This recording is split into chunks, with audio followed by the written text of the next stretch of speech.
Hello and welcome to Onlysports, the go-to hub for all things sport. My name is Dom Haddy, I'm one of the co-founders of Onlysports, and today I am joined by the king of YouTube and influencer boxing content, man behind the Bread Batch, Niall. Niall, mate, how you doing? It's good to be here now in this long ongoing series of Onlysports. I'm excited for it. No, mate, we're excited too. So, right, first things first, before we get into what we're going to go over this episode, give us a little bit of insight of what the Bread Batch is, how it started, and how you got the name King of Content. Well, there's two Bread Batches now. So the OG one, which was taken down my Instagram, unfortunately, it was kind of the top one of any content to do with the MMA. So I loved influencers and that kind of thing. I loved the UFC because I saw the rise of Conor McGregor, and those worlds just start naturally just melding together, and I was like, perfect. You know what I mean? I'm all in this then. You know what I mean? Because I was watching Jake Paul and all. I was watching the vloggers, KSI and all them, and they were just YouTubers. Then all of a sudden it just started, and the McGregor. I think the shift was when Conor McGregor versus Floyd Mayweather happened. I think everyone saw the showmanship of that, the hype, the internet buzz that KSI and Joe Weather started doing that. So YouTube boxing became a massive thing. So I kind of capitalized on that because I was already doing the Bread Batch before that, but I was kind of just covering like internet gossip and drama and all that kind of thing. But I loved the way the UFC promoted things.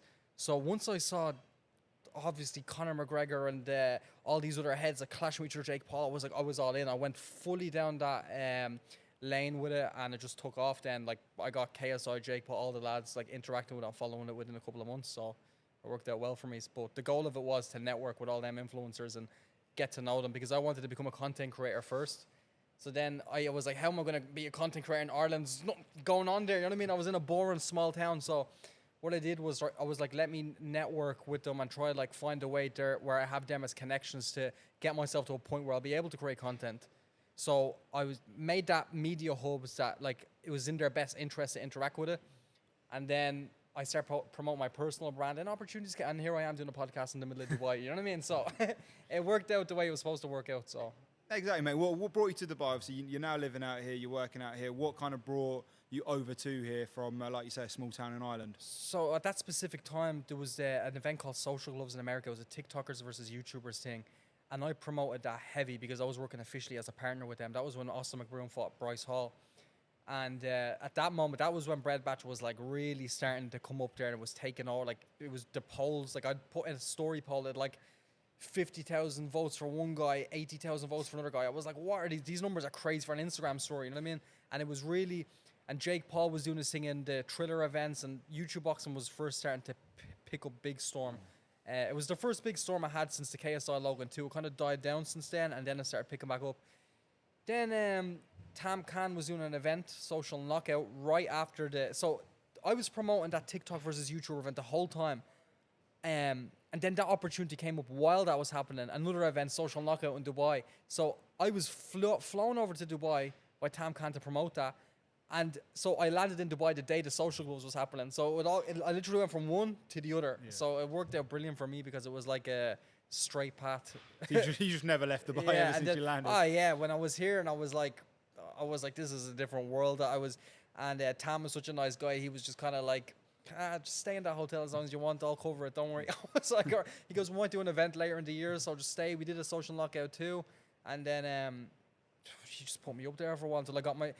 What I really like about him is he gave me a platform. Tam's like my brother now, and he gave me a way for me to kind of make myself into something. So he supported me until I was able to support myself, that's why I'm here now. Live here now. I'm happy. So. Amazing. No, look, Tam is a great guy. We'll get a little bit more into Tam and his events shortly, and that kind of leads into the first thing we were talking about. Like I said, you're the king of content when it comes to influencer, YouTube, boxing. But the thing is now, the ex-fighters from different sports getting into the boxing. Yeah. In the last kind of 4 weeks, we've had 3 or 4 weeks, we've had 4 ex-UFC fighters boxing, either with each other or with somebody else, and that's kind of the journey now. Why do you think people are kind of leaving the UFC to get into this boxing space? Well, I think just crossover. Like I said before, I think Mayweather versus McGregor opened Pandora's box for all these lads to say, hold on a minute, I can make more money outside of just doing this grafting in the UFC. Why am I grinding away and torturing myself for a UFC championship? Now, that means a lot to some people, but to others, they're kind of just like, well, I have my follower on Instagram now from doing this. Why don't I go make a few quid in the boxing and be less risk-free, not getting my head kicked in and things like that, you know what I mean? So I think they went I think like all the opportunities start popping up. All these random promotions came out. Like there's a new promotion every day. Like random things we don't even know. Thriller were doing it for a while as well. And I think it's just an easier option for them to make them more money than they're making in the UFC, first of all. We know the whole fighter pay thing is a big talking point, and Jake Paul's really loves to annoy Dana White with it.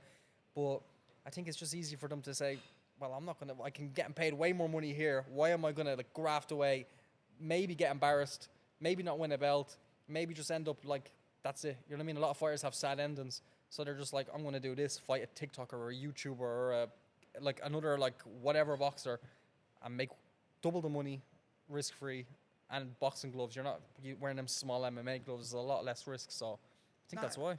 Exactly that, man. I think, someone, perfect example is a guy like Uriah Hall. He fought on Jake's undercard against Julio Cesar Chavez Jr. at the weekend. Yeah. In the UFC, he fought former world champions. He fought Chris Weidman, he fought Anderson Silva, beat them both, shattered Chris Weidman's leg.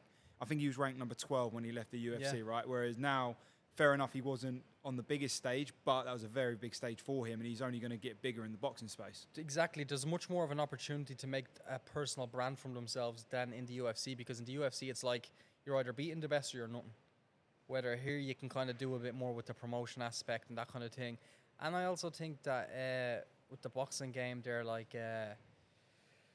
It's like, I feel like it's like for them, it's not as embarrassing to lose a boxing match because they can still say, well, I'll kick your head in an MMA fight. So it doesn't really, like, it's like losing a football match to them in their head because they're like, it's not a real fight in their head. They can take them down, they can submit them, whatever. So it's like, they don't really care. It doesn't really mean as much. Even when Conor McGregor lost to Floyd, he was like, I don't really feel like I lost here. You know what I mean?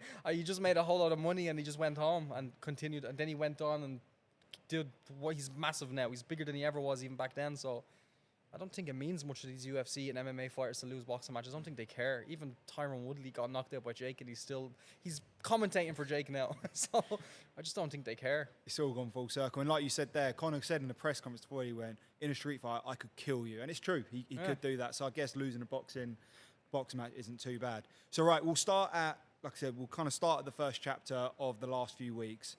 Social Knockout 3, Tam Khan, like you said, you're very good mates with Tam Khan. I've had a good relationship since we started kind of discussing big plans in the future. You were ringside for Darren Till's boxing debut. Obviously, it was the first, Bread Batch was the first to release the footage, all of the things, and it went absolutely viral. That I got of Tam shouting at the guy. Yeah, Tam is an angry man. I wouldn't want to see Tam like that anytime soon. If I ever see Tam like that, I'd be hiding. You know what I mean? So run me through that then. Like, just obviously from a Bread Batch, you got it, you caught the content, but from you personally, like you said, Darren Till, Tam. What did you see? Because you were right ringside. Run me through what you saw, what happened, and how it went from quite a calm ending to absolute madness from controversy. I don't know. The guy he was fighting was just a bit of an idiot. I think I thought his entrance was brilliant. I don't know if you saw his entrance. He came out in the little car and he had the mask on and all that kind of thing. I was like, whatever. But I don't think he was in there for a fight. I think he was going for a show. I think it was the clout aspect he wanted. I think once, like, it started off slow, but then once Darren started finding his rhythm and he was landing those, I don't think he wanted any of it. So he found his way out without getting embarrassed. I think he didn't want to get knocked out. He didn't want any of that. So he found it with the whole hitting on the back of the head thing. We've seen that many times, like even when KSI fought that Mexican guy, he was doing the same thing when KSI started having his way with him. So I think it was just a case that he didn't want to be in there once Darren started to get his rhythm, and he was like, he was going to knock him out eventually, you know what I mean? So I think he was just like, right, let me find a way out. And then after that, then the referee called it, and then for some reason he just started. I think he was just there for a bit of show, and he did give a show. It was the most viral thing from the event, so he got his goal, but it was stupid. You know what I mean? It's not a good look sometimes. Just like, it's not, Tam puts all the effort in, and then for something like that to happen, it's good and bad. All bad press is good. You know what I mean? Press is press, but I think he was just a bit of a clown. So he was always there to be a body. He was there for Darren to kind of showcase some skill, rah. Darren didn't get a lot of time to do that because of the controversy around it. What do you think that means for Darren Till's boxing debut? Are people going to say he's not ready? Because he was meant to fight when it was Paul versus Tyson. He was meant to fight Julio Cesar Chavez Jr. I think he'll be back on that, to be honest with you. I don't think that affects that because, like, it's not like he lost. You know what I mean? Like, he was beating the guy. So I think it's just a case of whatever. Like, I don't think it's going to affect much, to be honest. I think he'll be on he'll announce a new fight soon. I think he'll be on that Netflix show. I think that undercard's largely going to remain unchanged. Do you still think it'd be Chavez Jr., or do you think it could be like a Mike Perry? Now, after the weekend, I think Paul and Perry have a bit of respect for each other. There's some beef between him and Till. Who would you rather see Darren Till box next? Darren Till box next. Well, I saw he was calling out. He could be a backup for Jake if Mike Tyson doesn't make it. You know what I mean? He should stay. Even if he doesn't get a fight, I think he should stay ready because you don't know what Mike Tyson. He's old now. You know what I mean? Like if he has another health scare, then what? And then if he has another health scare, that'll be it. Then I don't think it'll be another rescheduling. So they're definitely going to have someone else on standby, and that could be Darren Till because I saw he was calling out Jake. But who knows? To be honest, it could be Chavez Jr. I have no idea who they're lining up for him. They kind of come out with these random announcements sometimes, and I'm kind of like, didn't even think of that one. So even Netflix. So I knew this was how I knew Jake was going to be on Netflix because me and Tam met Nikisa while he was over in Dubai. We met up in Charcoal. And he was talking, he was like, yeah, we have a big, massive thing with Netflix coming, so we're going to do a live event. I was like, on Netflix? And I was like, who is it? And he's like, I can't say, but someone massive, like someone that you won't even... And I was like, it's got to be the Tommy rematch. That's the only thing I had in my head. So I saw the poster, and Nikisa messaged me 5 minutes before. He goes, we're announcing in 10 minutes. Be ready. And I was like, well, what's this going to be now? And then it popped up. I was like, what the... Like, you know what I mean? I was like, that was the last thing I was like, is this real? Yeah. I thought it was even they were doing like a stunt where it was going to be like a collaboration between Jake and Mike Tyson for like a documentary or something. I thought it was like but yeah, Jake and Mike Tyson, November it's looking like so. Well, do you know, one thing I did, now that it's been announced, like, you know, hindsight's 2020, looking back, did you ever watch the Untold, the Jake Paul Netflix series on that? Yeah, the follow-up to the Tommy Fury fight. Did you not now notice how many, I rewatched it the other day, how many times Mike Tyson is featured in that? The plan was in motion. Oh, really? 1,000,000%. I'll need to watch it back and clock that. I remember seeing it a little bit in it, but I don't remember the full... That's what I thought. So he did the interviews as you did, like you think, oh, he's giving his feedback. But then it goes to at the press conference, they got Mike Tyson zooming in and filming. Like it is definitely, and he's kind of the final couple minutes of the series after Jake's loss. Yeah. They're asking Mike Tyson on his opinion. 1,000,000% it was in the works. Oh well, then 100%. And I'm gonna have to watch it back and see that then. Yeah. And then also we had the other fight between Nate Diaz and Jorge Masvidal. Didn't get a lot of shout. Obviously, I think it was the timing of it. It was in between big fights, UFC, everything like that. It was never going to be huge. I think it was on the same day as Social Lockout, so I wasn't even paying attention to it because I was actually working with Tam on Social Lockout and helping him out with the event and promoting all that. So I wasn't like I knew it was happening, but it was the same day, so I wasn't even paying attention to Diaz, which is crazy to say, right? You know what I mean? I'm paying attention to Mo Vlogs fighting more than Masvidal, but. Yeah, Diaz won that. I'm happy Diaz won. I wasn't expecting that. I actually thought Masvidal would beat him again. I thought Diaz would have been like brain dead after that Jake Paul fight. He got barred around a little bit in that fight, so I wasn't expecting that. I haven't actually watched the full fight, but I've only seen highlights and a little clips here and there. But I'm happy that Nate Diaz got that in the end. Fair play to him. Nate Diaz is tough. You know what I mean? Their UFC fight, it was fair battering, wasn't it? Well, he just cut him. He caught him, and that was when Masvidal was on this insane run. I think it was 2019. He knocked out Darren Till. Yeah. He had the fastest knockout against Ben Askren, and he ended the year winning the BMF title against Nate Diaz, and he just cut him up. The doctor stopped it. But I think as well, with these MMA guys, obviously they have a lot of knockout power in 4-ounce gloves. Obviously, put on bigger gloves, and I think they realise it's not as easy to knock someone out. Yeah. And that's what you saw with Diaz. And he just went from Diaz. Those rounds of Jake Paul would have done him such a benefit for this Jorge Masvidal fight, because Jorge Masvidal hasn't boxed since 2005. Yeah. No, that makes sense because that's why I think that's why all the MMA fighters are finding out with Jake Paul. I think they're thinking they're so because MMA fights, like someone gets knocked out in like a round all the time. Like it's people drop like that.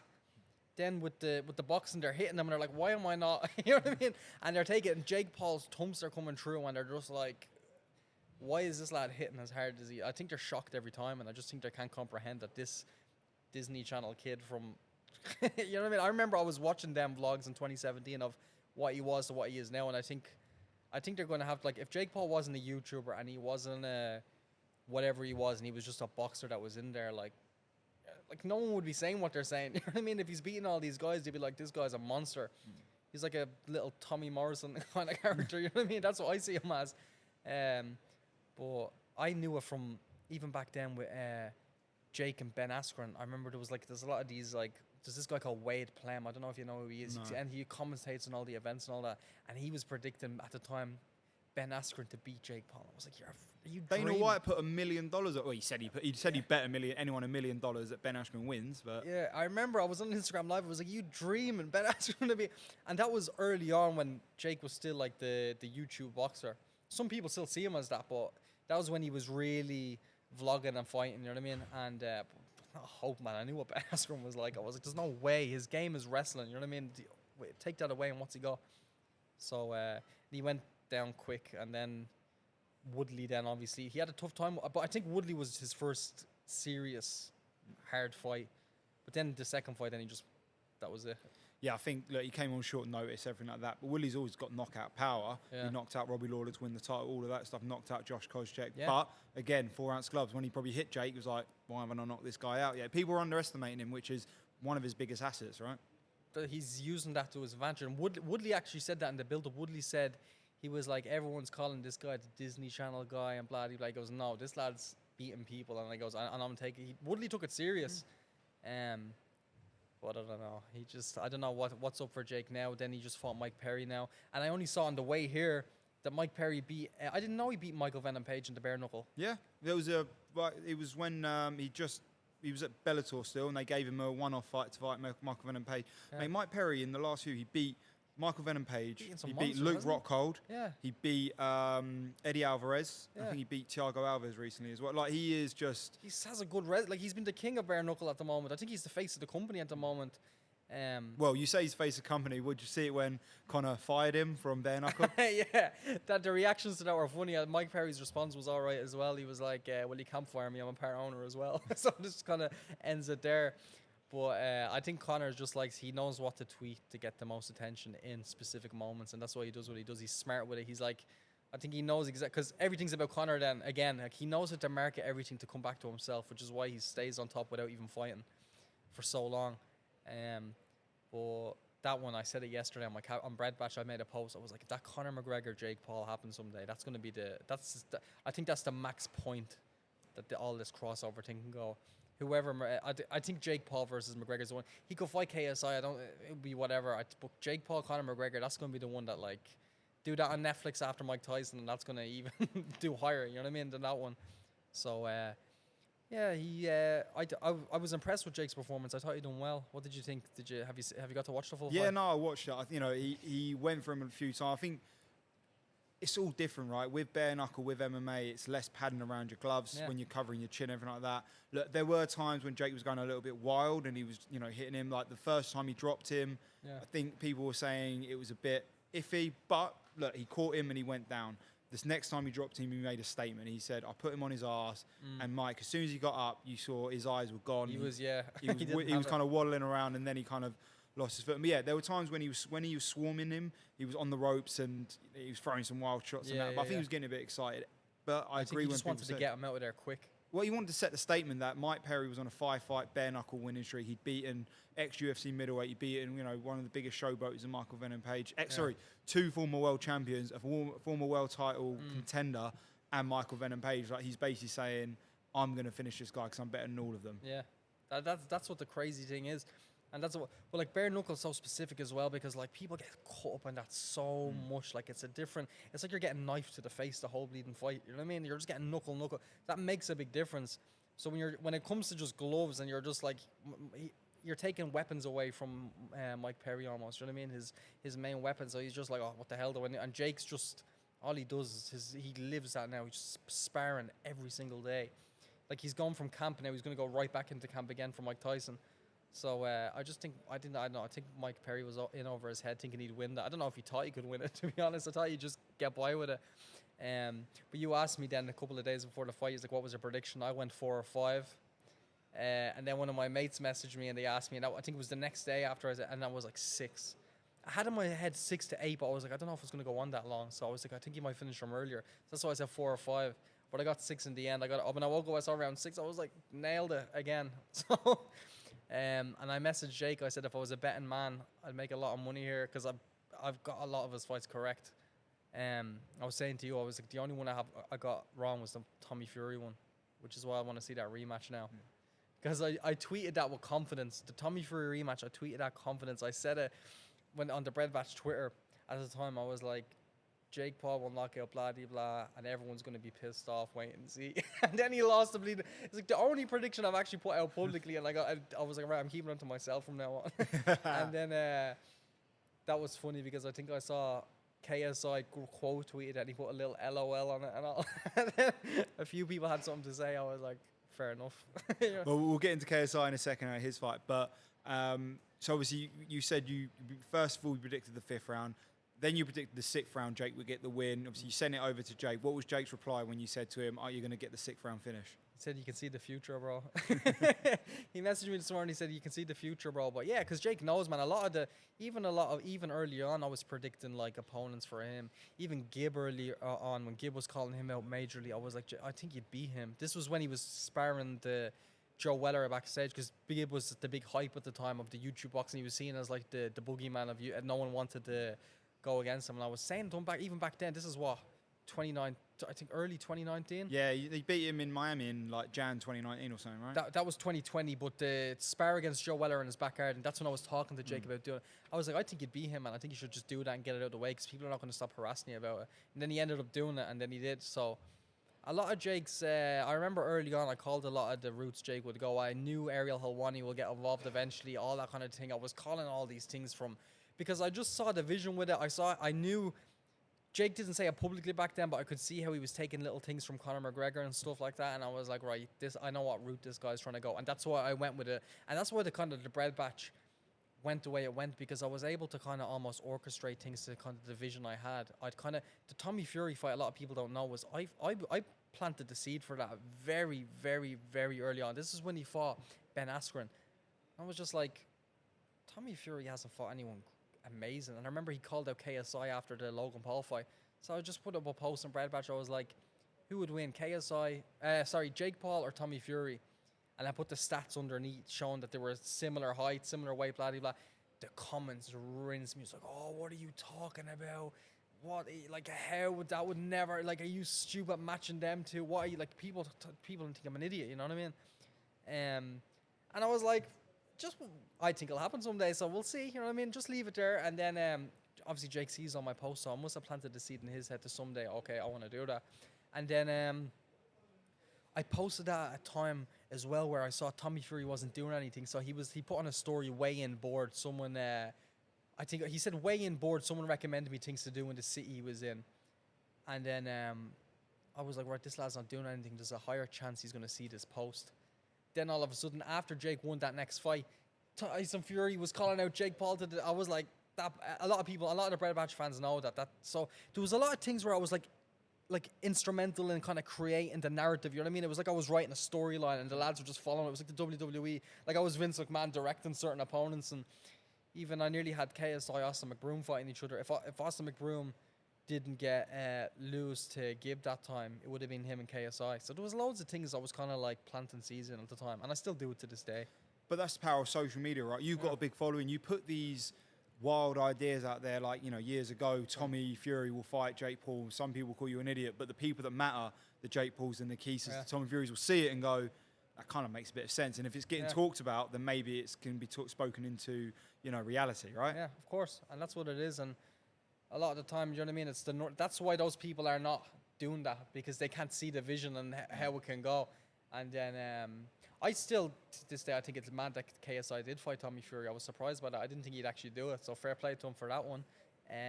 But it wasn't anything great, was it? No, it weren't. And then, you know what I mean? Like, people say he won, but I'm like, hey, win how? Like, hugging the whole time. I'm like, what was that? You know what I mean? Like, everyone likes to say, oh, Jake did worse against Tommy. I'm like, yeah, but Jake actually boxed. Yeah. You know what I mean? He tried to box a boxer. A man who's been boxing since he's 8 years old. KSI went in for, like, I don't know what that was. This whole on the side swing. I don't know what the hell it is. So one of his biggest training partners is a good friend of mine, Norbert Navenyi Jr. Yeah. Norbert is in Bellator/PFL now. Yeah. You know, he recently had his first loss in MMA, but against a great fight. He is a mustard fighter. His dad won gold in Olympic wrestling, all of these things. Yeah. He fights like that. Yeah. He's on, you know, he's tap and toe. His MMA is like karate. Yeah. Norbert Navenyi, Michael Venom Page, all of them. McGregor's early fighting style was that. Before he switched to this, so he's couldn't he went a lot more boxer in his recent fights with McGregor. But earlier on, that was his whole bread and butter, was this like in and out Aldo. Yeah. It was a stance. But MMA, it makes sense because you want to be in and out. You have your kicks ready, blah, blah, blah. Boxing is kind of just like, what are you doing? You know what I mean? People are looking like you're an idiot. So, So on that, KSI, it's been announced he's fighting in August in a 2v1 match. What's your thoughts on this and what's your prediction? Everything about this is random. The tag team partners is Slim and Anthony Taylor, like, who don't like each other. It's in Dublin for some reason. I'm like, why is it in Dublin? Like, he's not fighting anyone Irish. My assumption for that is that they're trying to get Conor in. Maybe he will be there, maybe he won't. But my assumption is they put his friend Dave Fogarty as a undercard against Dean the Great in a championship match, some random ass matchup I've never seen. I was like, where is Dave, a photographer for Conor McGregor, fighting Dean the Great? Like, it makes the whole narrative is random. Obviously, the goal for them is to get Conor in by putting one of his boys on the card. Kingpin tried to do this as well. When they did Dublin, they put King Cowley and Kiefer Crosby on the card. So McGregor comes. McGregor doesn't show up to everything. Like, just because his friends are on it doesn't mean he's going to be there, because he knows the value he's bringing to being there. You know what I mean? He'll shout them on social media and say, go get them, do well, blah, blah, blah. But him being there is a big... So if Conor McGregor is there, he could very well be, because I think that's what the whole thing's about. It's about having McGregor at a Misfits event. It might be already agreed that Conor's going to fight KSI, if that's the case, because I'm imagining a face-off at the end or some bullshit like that. That's what I'm thinking, like a little in-ring, because Conor McGregor called out KSI one of the recent events. So that's what I'm seeing. I'm predicting that McGregor might be there for the Misfits Dublin event, and it could lead to a face-off of KSI and they announce that big thing. That's what I think. Okay, so for Conor and KSI to have a face-off, that means KSI has to win a 2v1 match. Yeah. Does that mean is that your prediction that he wins it, and how? Like, how does? Because we've never seen that for tag team. It's still a bit iffy. It's very WWE. What is the ruling of a 2v1 match then? I think they have to tag out a specific number of times during the round. It's not that's Slim is good. You know what I mean? Like, Slim is like, I'm close friends with Slim. I was with him during the whole social lockout times. People look at him like he's a bit of an idiot. He's like this with his eyes and he's shaking around and all that. He's a bit of a crazy, like, he's like, but he has power. Like, even like in the gym, I don't think he even looks as good as he does when he performs. He's more of an under the lights character, Slim is, and he just doesn't get like phased or nervous. Like, all those things that affect other people before a fight, when it comes to nerves and all that kind of thing, and why you kind of perform less than you would. Slim doesn't get affected by them things. He just does. It's like, he's a bit, you have to be a bit mad to be doing this. You know what I mean? And Slim's like that. So that's why he does well. Like, Salt Pappy was like, that was a nice knockout. He has power in there. Like, skinny people, you wouldn't think, like, you think, oh, they're not gonna, you'd look at a big jacked up person and think, but Slim, like, skinny people sometimes, they just have this hidden power and you're like, where's that come from? So he could land something on KSI and that could be it, lights out. Like, imagine YouTube boxing, like, that category of YouTube boxing ends with KSI getting knocked out by Slim. Like, and it's a real possibility, but this wouldn't be something people imagined 4 years ago. Even I was like slagging Slim at the beginning when he first fought Fuzichu. I was calling him Fuzichu versus someone's uncle. And he says it to me to this day. He laughs about it because I was just like, how is this guy going to fight? But he's good and he has a talent for it. He likens himself to like a little bit of a Prince Nassim. You know what I mean? He's like that kind. He's going for that kind of vibe. They're both from the same place, so he's going for that vibe with it. And then Anthony Taylor is no joke. Like, he's not like the biggest, greatest boxer in the world, but he's tough. You know what I mean? And he's one of those actually MMA fighters that get in and can hang, because I think he just has that, because he wrestles a lot and all that thing. Like, it's such a advantage for people who wrestle to be in boxing. Even Usyk and all these other guys, they do a bit of that in their training for cardio and toughness and endurance. And he has that endurance and experience over all these YouTubers who like can't deal with it. You know what I mean? Salt Pappy, I think, is better on paper than Anthony Taylor and technique wise and all that, but he couldn't put up with the endurance of Anthony Taylor. And I think that could be also something because KSI deals with, because KSI, there's all this clinching stuff that he did to Tommy Fury. It might not work on Anthony Taylor because that's his bread and butter. So KSI might actually just find himself lost to Anthony Taylor. And KSI said in their conference, he said Anthony Taylor is going to be the tougher out of the two. And we don't know if he means that or not, if he's just trying to piss Slim off, because Slim's obviously the influencer in the situation. But I think he has his hands full. I think he certainly has his hands full. I'll probably come out with the win, though. I don't think they set up anything in that without guaranteeing. It's a bit WWE, isn't it? I think that, not in the sense that it's like scripted, but in the sense that they don't do these things without thinking carefully about it. And that's with everyone. You know what I mean? But they're thinking carefully about who they're matching them with, and they wouldn't do it if there was a chance. And there's a little bit more to that fight than I can't say it here because there'll be uproar, but there's a little bit more. I'll tell you after the podcast.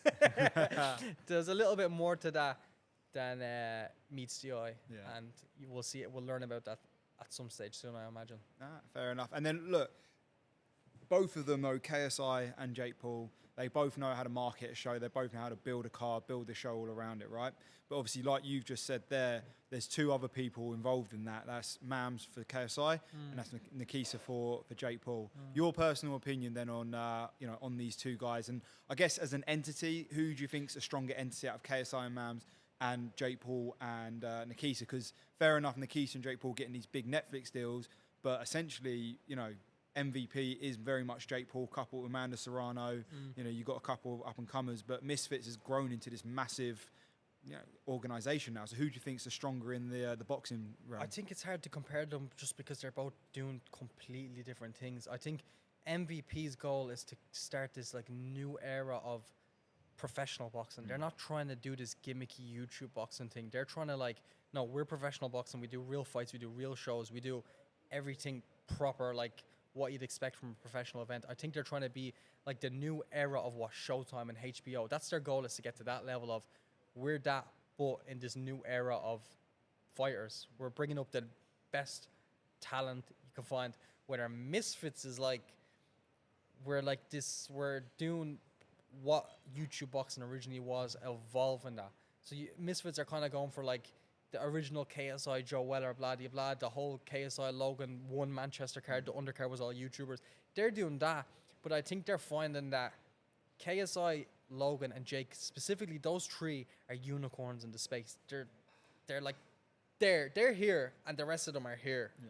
And that is, it's just being proven with promotion-wise, name, talent, blah, blah, blah, everything all in one. When KSI and Logan were on the same card for the Prime card, it just showed you that was its own thing almost in the Misfit series. That's why they called it the Prime card. They didn't even call it a number thing because they knew Logan and KSI, having both of those specific people, they're just a different level when it comes to the rest of them.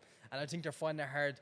They're struggling now. So let's come, because they are basically WWE boxing. That's what they are. You know what I mean? They're doing all these gimmick tag team and 2v1 and who knows what they're going to next. They're going to probably do a fatal 4-way at this sort of Money in the Bank ladder match, and they'll have people running out with briefcases. But that's what they're going for. But let's say KSI is The Rock and Logan's Stone Cold Steve Austin, and Jake Paul is, who would you, because you could say Undertaker, Hulk Hogan, any of that. Now they're struggling to find the next Roman Reigns and the John Cenas and the Randy Orton. They're trying to find that lot. They're trying to all right, who's up next who can promote a fight, who can get in there, sell tickets, have a fan base. It's like you have a lot of, with WWE, we have the NXT rookies. You have a lot of jobbers. Yeah. And they're trying to bring these jobbers to become something, but they're all shit. To be put up frank, they're shit. You know what I mean? Is that why they're taking the UFC fight like the Darren Tills and the Nate Diaz? And that's why now Misfits are realizing, so they're starting to, I saw this Sammy Hamed now. They're starting to right, we need to find pro, because these lads, we giving them a chance. We've done so many events. Now, look, Mams and me have disagreements, all right? Me and Mams Taylor don't get along. I've heard he's talking about slapping me in the face and all this shit when he sees me because I leaked the tag team match and all this and whatever. Ladies and gentlemen, please welcome Mams Taylor. He's about 5'3", so he won't do anything, and he wears a cowboy hat. He's a cute little man, fair play to him. He's doing well, but I respect that he's actually putting in the effort, and I understand why he'd be stressed in certain situations, because he's putting in the effort. He's trying to bring up new stars. He's trying to make the next KSI. He's trying to make the next Jake. He's trying to make but they're all shit. None of them deliver. It's very hard. Saul Pappy was one that I think can go far if he gets back on track with the actual results and winning the fights, because he has the Filipino fan base. He has all that kind of thing. But what the thing with all of them is they don't promote their fights. They don't make videos promote. They don't make story. They don't understand the concept of storylines. All these YouTubers are shitting themselves from losing, that they go into this camp mode. And they're in these dusty, manky gyms, in the UK, little small gyms with nothing to show for it, no lifestyle, no money behind them to kind of do something big. And that's why I'm I'm going to get back in there, because I've TK, I've you guys, I've all these kind of crazy things in Dubai where I'm going to get it because I can do it. I guarantee I'll do it better than any of them can do it on the card, because they're all bums. They don't know what they're doing. Actually, I'll tell you who's doing well is this Ben Williams kid from Ireland. Yeah, and he's doing well with, he hasn't got a lot. He's in Dublin, but he's working with what he has, and he's trying. You know what I mean? But there's only so much you can do in Dublin. There's only so much. Like, I have so much facilities and connections, and I can do like I can be doing something with Tam. I could be up leading Andrew Tate going in a Bugatti to Abu Dhabi one day. Like, there's so much I've done and recorded and all these kind of things that I haven't actually when I look back on all the things I've done, like, I could have the sickest vlog channel that none of them would be able to ever do, because they don't get these opportunities. I just get it because I'm just in the right situation with the right people, and that's why I want to get back in there and do that, because I feel like with Misfits, going back to that, they're struggling to find the next star. So that's why I think MVPs, they're both doing well for what they're trying to do, but I think Misfits is struggling with they're fine with Jake Paul. They don't need anyone else. They got the top guy. You know what I mean? People say, oh, it's all about Jake Paul. It can be about Jake Paul for the show business end of things, but they're also Amanda Serrano versus Katie Taylor is a massive rematch. You know what I mean? They're building some mega fights, and I do hope they get that Saudi support. I know that Turkey Al Sheikh, he's kind of talking a little bit of shit about Jake, and they're like, oh, it's not real. I hope they actually get the credit they deserve from Turkey, and he starts funding a few of their events and gives them the opportunity to come to Saudi and do these things, because they're putting on some big fights. They're putting on some good cards. You know, 4 weeks notice that Mike Perry card wasn't. It was a good show. You know what I mean? And it sold out. It was packed. So it's like, I think most valuable promotions are doing well with what they're doing. Misfits are doing well. They're going to have to evolve now and start bringing in sports stars, and I think a reality show. I think you can't just say with specifically YouTubers, because the majority of them are shy. And that's no offense to all of yous. Yeah, I love yous all. No issues with any of yous. We all get along, but some of yous, my God, make a YouTube, promote something, make a trailer, do something. Like, their biggest promotion is pushing each other at a press conference or saying, oh, you're shit, I'm going to knock you out. So, all right. Do you want to, like, add on to that, add a bit of, you know what I mean? Like, if you watch one Misfits press conference, you've watched them all. And that's what I think they're struggling with at the moment. So they're all up there. They've all got a gimmick. They're all trying to push it like that. So it is hard. So, like, you just announced something there that you're making a comeback in boxing. You fought a couple years ago on 3 weeks' notice. Yeah. And they love to bring it up. Like, I saw the KSI fans were angry because I called them a professional boxer the other day, and they were posting my fight from 3 years ago where I did pads for 3 weeks and had 2 sparring sessions and fought some big juiced up guy. Do you know what I mean? That he didn't do too well in the last one. I said to him, I was like, mate, you couldn't have made me look shit, or could you not at least done good in this fight? But yeah, they love to post that fight, you know what I mean? And since that 3 years ago, I know I didn't put my best foot forward with boxing. The whole saying you can't play boxing, it's true. If you half-arse it, you're going to pay for it. And I did pay for it. But at the end of the day, I was a kid. I was like 22 at the time. I arrived in Dubai. I was in this whole new world. I was going out with the lads. I didn't really care about boxing. Now I'm in a much more like settled position where I was like, all right, now I want to focus on boxing and actually do this properly, because for someone who never boxed before and hit pads for 2 weeks, I did all right against a guy that should have bashed me. Realistically, I should have got bashed in the first 10 seconds. I was like, all right, what can I do if I actually get in there and put my effort in and go all out and fight someone who's like on the same level as me, same weight, not someone who's a big juiced up monkey, you know what I mean? Like, I'm like, let's get in there with someone, do it properly, go for it another time, and if it doesn't go my way again, I don't care. But at the same time, I don't think it's not going to go my way again. I think I'm gonna get in there. Onlycomms, Royal Atlantis. I couldn't think of a better venue to come back in Dubai. It's going to be a exclusive black suit tie event. I'm excited for it. I'm going to get in there. Opponent yet to be figured out, but we'll figure all that out.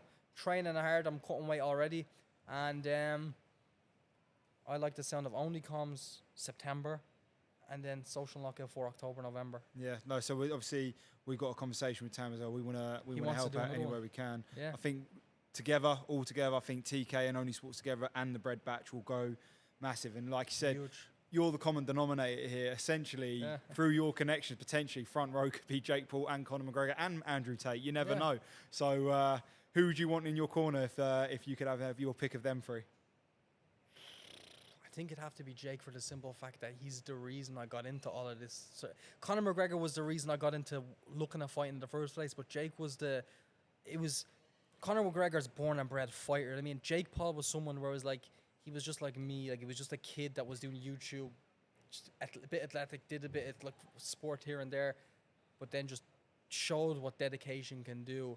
He he completely transformed into another human. You know what I mean? So I think for that reason, like I just watched him go for. McGregor was always an animal. You know what I mean? From when he was a child, I can't relate to that. I can relate to Jake Paul turning from a Disney kid who likes YouTube and stuff to what he is now. I can relate to that more. So I think he'd have the better advice for me.